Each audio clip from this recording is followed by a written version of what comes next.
In this video, we explore what person-centered planning is. We also ask why we focus on person-centered planning and why it is important in the disability support field.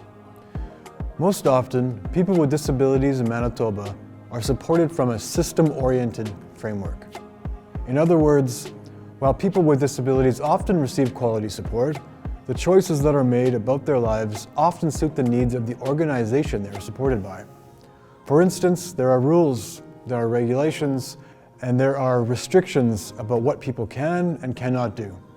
While this is most often done with the very best interests for safety purposes, amongst other reasons, it means that the desires and the needs of the people we support are restricted. It also makes it difficult for direct support professionals and family members and friends to understand the potentiality for people that we support, what their dreams are, what their interests are. As such, people with disabilities are often supported by paid staff with very few natural supports. The circles of support diagram demonstrates the various types of connections that people have in their lives. The outside circle is reserved for paid people in our lives, while the very core of the diagram includes those that we are very close with, such as family members and friends. In the disability support, we see many people in the outer circle with very few people in the middle. The person-oriented, or we might even call it a person-directed approach, offers a different framework.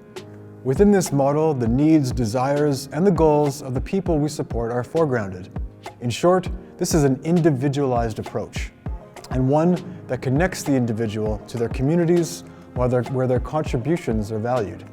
Person-centered planning creates a holistic plan for the people that we support and examines who is in the person's life, what they want in the future, and how they may get there. In a future video, we will explore which topics are typically discussed during a person-centered planning process. These plans hold people accountable to the actions that are discussed during a meeting. Typically, during a plan, the steps to achieve a goal will be broken down so that their support network have a good idea about what the future may look like. Person-centered planning is important because the people that we serve from a very early on point in life are pushed into system-directed lives. Through that, every part of their life becomes about the priorities of someone else, the efficiencies of a system, the effectiveness of a system. It just turns into forgetting about that person at the center. So we have to remind people that the reason why we come together and why we do what we do is because of those people at the center.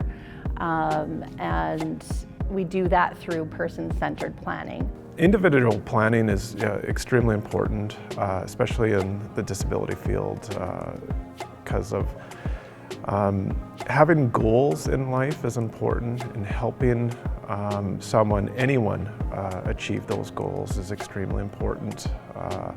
And everyone needs support, and this is just sort of more formalized way to do that process. An important piece is just remembering it's about the person and it's about them. It's not about others or services or restrictions that may be in place due to limitations in staffing and that type of thing. It's about the person. And it needs to start there, end there, and be about that. And sometimes that does get lost. Individual planning is a balance between supporting the person achieving their goals and letting them live their life. And sometimes those support systems become compliance driven, that they have to have the meeting, they have to do the path. And sometimes I think that does interfere with a person living their life in a sort of a natural way. That individual planning is not about having it done and completed and having a checkbox kind of system where they have to check it off and complete their goals. Is that remembering that this is about people and life, and that it's not about systems and checkboxes. Person-centered planning is very important because it allows for people to show up in their community both as a valuable friend and as a contributing citizen. And so person-centered planning is designed to allow a person to be engaged with people that care about them, to find ways to participate and to find ways to build relationships. And when the focus is on making contributions, a person really finds ways to belong. Person-centered planning is very much a part of service and services for people who experience disabilities, and it doesn't have to be. Person-centered planning works well when it works when the person needs to plan, not when the service requires a meeting. At this point, kind of taking it for granted, we just sort of think, of course you're going to plan, right?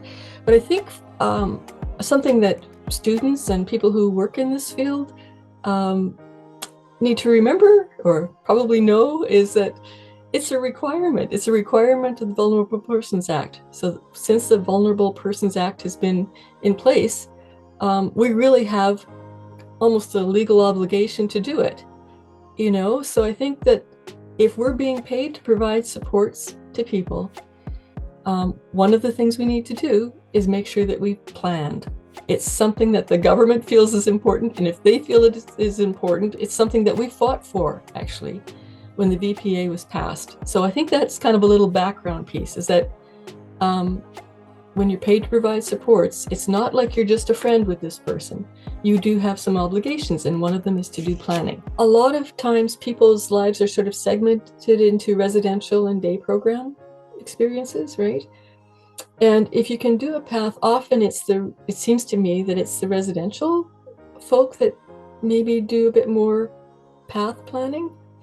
And if you don't have the day program employment people there, it means that often they're not on the same page. Like if somebody gets a job or they need to leave their house at noon, that really can screw things up for the residential people, right?